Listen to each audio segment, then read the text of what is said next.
Morning all. I received a message from someone on ChessCube yesterday, Dan Matthews, about a player in the past who died unfortunately when they were very young, at the age of 27, a player called Todd Southam, and he's still got a brother who's around 2300, but Todd Southam was a little bit stronger than his brother actually, and he was a FIDE master in 1990, Canadian Junior Champion 1988, Canadian Cadet Champion 1983 and 84, Junior Blitz Champion of 1989, Canadian Junior Blitz Champion 1989. He played in the Canadian Championship in 91. He got the IM norm in 1993. He represented Canada at the World Cadet 1983 and 84 and the World Junior 88 Championships. Ontario High School Champion 85, Toronto Closed Champion 85 and 90. He played in Lloyds Bank Masters 1990 against such players as Ivanchuk, Judith, Polgar and John Nunn. I think I might have even seen him there, because I actually played in Lloyds Bank 1990, I believe. He passed away in December of 1996 at the age of 27. Also, he composed a lot of music on his synthesizer, and I'll give you a link in this video to that, where you can see the description of this video if you want to see the link for one of the tracks. So here is a fantastic game by Todd Southam, played in the North Bay International Open of 1996. So he was against Jacques Cote, Jacques Cote. So d4 was played by Todd. We have the Dutch defence. And now an unusual move, very effective though, after knight c3, catching black maybe by surprise. And after d5, now bishop g5, and this changes like the nature of the game, often to be quite positional about double pawns, about trying to break up black's pawn chain. And after knight f6, we do see the emergence of double pawns, because white captures immediately now with bishop takes f6. So black has the double pawns, and f5 is of course a target, and it's an underminable target actually later. Things like h3 and g4, as we're about to see in this game. First, it's fixed though, e3. Some restraint on f4, and black playing f4. c6, and now bishop d3. So the targeting begins. Bishop d6, and then now another targeting move, also combining with a bit more restraint on black potentially playing f4. The move queen f3. So it ticks both boxes. It not only targets, it restrains logically black from playing f4 without losing a pawn. So g6, but the worst is not over. It's about to begin the undermining process. h3, and black tries to stop the undermining. He plays h5, but now comes g4 anyway, because the queen is protecting the rook.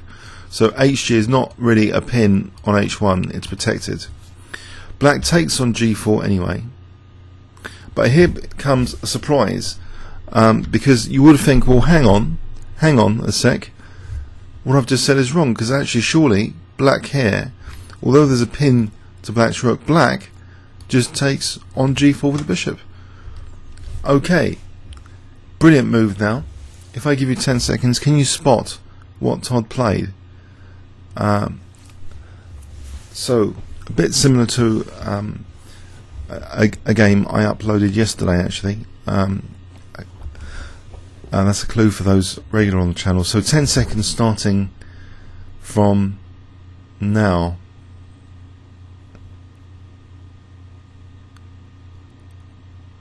Okay, white plays queen takes g4, so he's actually winning the exchange, or is he? No, he's not winning the exchange, because after hg, rook takes h8, has white blundered. Black is not obliged to give up the queen. Black plays now bishop f8, so it really is a queen sacrifice. White now takes on g6, bishop takes g6 after king e7. Okay, what is white doing here? Is there enough for the queen? Todd continues with knight ge2. If he can get the whole team working together, this is going to be okay. He's got to get this rook into the action, and he does so now after knight d7. But first, a very, very accurate and good move. Black might try and disrupt white, potentially with f5s, and try and break out of this bind, because f5 maybe, you know, king f6. So really, black's bind is increased now, and more pressure put potentially on the 7th rank with this next move, bishop f5. Not only stopping f5 from black, but also, you know, immediate threat on d7 now. So something has to be done about rook h7 check, picking up d7. So king d6, but now white gets the remaining rook into the game. Castle's queenside, so the rook is heading via h1 into black's position. Black tries to generate some counterplay now on the queenside. Black plays b5. Now the rook comes in on the h file. Queen a5. And now an infiltration on the 7th rank with immediate threat of rook takes d7. So that's parry. The knight moves away.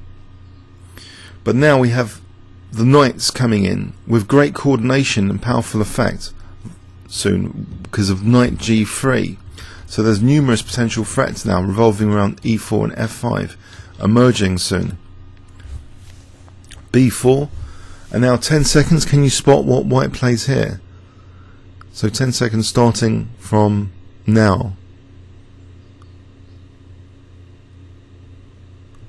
Okay, white doesn't passively retreat the knight, but goes for it. Knight ce4 check, offering one knight, whole knight.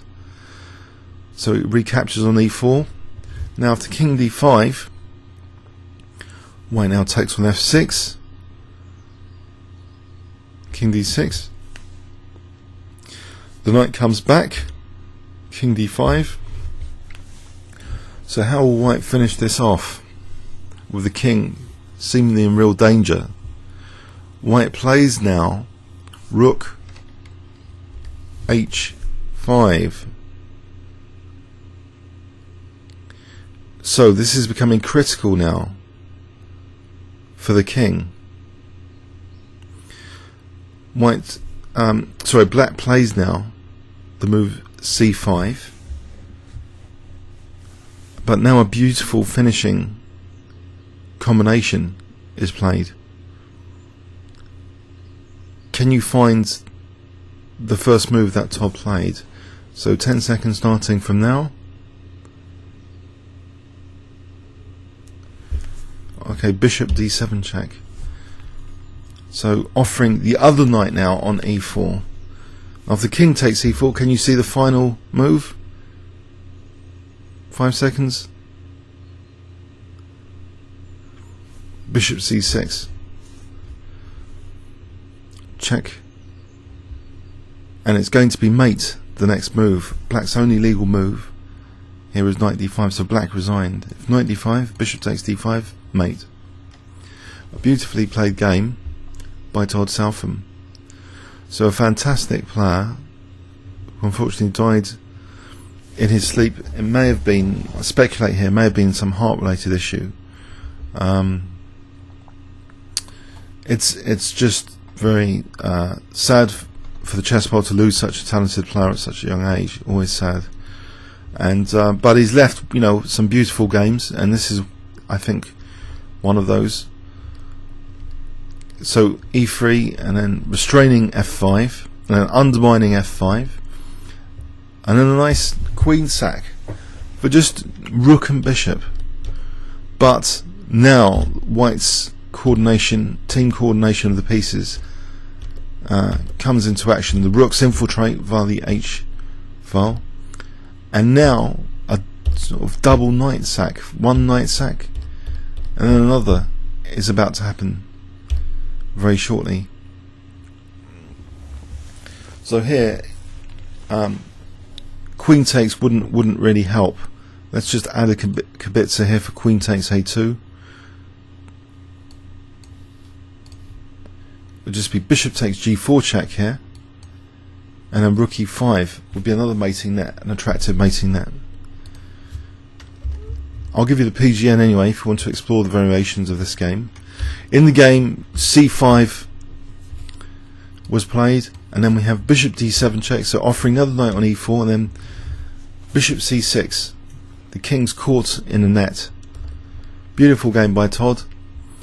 May he rest in peace. Comments or questions on YouTube? Thanks very much.